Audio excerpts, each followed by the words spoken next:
তো গাইজ, শাকিব খানের তুফান নিয়ে কিন্তু অনেকটাই মিক্সড রিয়াকশান আমরা দেখতে পাচ্ছি কলকাতার অডিয়েন্সের তরফ থেকে, বিশেষ করে কলকাতার রিভিউয়ারদের তরফ থেকে। তো এখানে আমরা যে হল রেসপন্সটা দেখতে পাচ্ছি, যে যে ইউটিউবারগুলো হলের বাইরে দাঁড়িয়ে অডিয়েন্সের যে রেসপন্সটা নিচ্ছে, সেখানে কিন্তু আমরা অনেকটাই পজিটিভ রেসপন্স পাচ্ছি। তারা কিন্তু 10/7 দিচ্ছে, বা তারা বলছে ওভারঅল একটা ভালো সিনেমা দেখলাম, বা শাকিব খানের ক্যারিয়ারের একটা বেস্ট সিনেমা আমরা দেখতে পেয়েছি। কিন্তু আমাদের কলকাতার রিভিউয়াররা কিন্তু খুবই খুবই অ্যাভারেজ, মানে বলতে গেলে বিলো অ্যাভারেজ রিভিউ দিচ্ছে সিনেমাটাকে। অ্যাভারেজ তো দিচ্ছে, তাদের অতটা গ্রেট লাগে, তাদের পজিটিভ পয়েন্টসের থেকেও নেগেটিভ পয়েন্টস বেশি লেগেছে এই সিনেমাটাতে।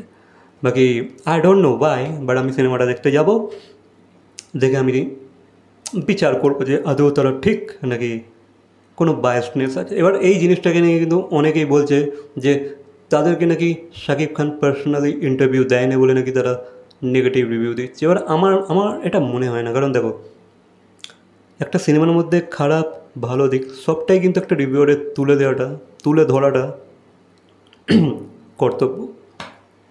তো আই থিঙ্ক হয়তো তারা হয়তো সেটাই করছে, বাট এটা কিন্তু বেশ কিছু অডিয়েন্সের কাছে বা বেশ কিছু বাংলাদেশি ইউটিউবারের কাছে তাদের হয়তো খুব খারাপ লাগছে, যেহেতু খুবই একটা আনবায়াসড রিভিউ এরা দিচ্ছে।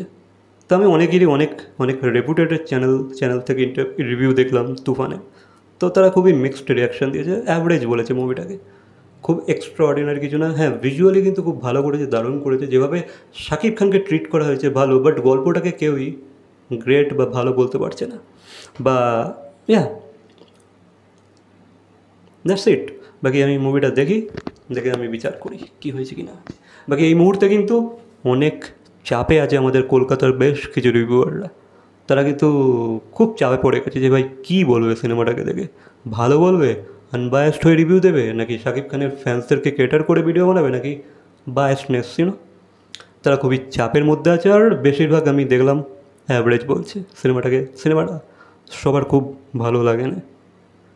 একজন তো এমনও বলেছে যে এক এক সময় এমন মনে হচ্ছিল সিনেমাটা কখন শেষ হবে, এইভাবেও রিভিউ দিয়েছে। এবার আই ডোন্ট নো, আমি সিনেমাটা দেখি দেন আমি আমার মতামত জানাবো। বাট এই যে কন্ট্রোভার্সিটা চলছে, যে খুব বায়াসডনেসভাবে রিভিউ দেওয়া হচ্ছে, মানে বায়াসডনেস ইন দ্য সেন্স তারা নাকি বাংলাদেশের সিনেমা বলে নাকি খারাপ বলছে এটাকে, বা শাকিব খানের সিনেমা বলে নাকি খারাপ বলছে, জিতের হলে নাকি তারা ভালো বলতো। এই ধরনের অনেক রকমের অ্যালিগেশন লাগানো হচ্ছে কলকাতার বেশ কিছু রিভিউয়ারদের উপরে। তো দেখি সিনেমাটা কেমন হয়, দেখার পর আমি ডিসাইড করছি। বাকি এই বিষয়ে তোমাদের কি মতামত অবশ্যই কমেন্ট করে জানাবে। এটা কি ঠিক নাকি ভুল, তোমাদের কী মনে হয় অবশ্যই কমেন্ট করে জানাবে। ভিডিওটা ভালো লাগলে লাইক, কমেন্ট, শেয়ার, সাবস্ক্রাইব। তো দেখা হচ্ছে পরবর্তী কোনো ভিডিওর সাথে। টিল দেন।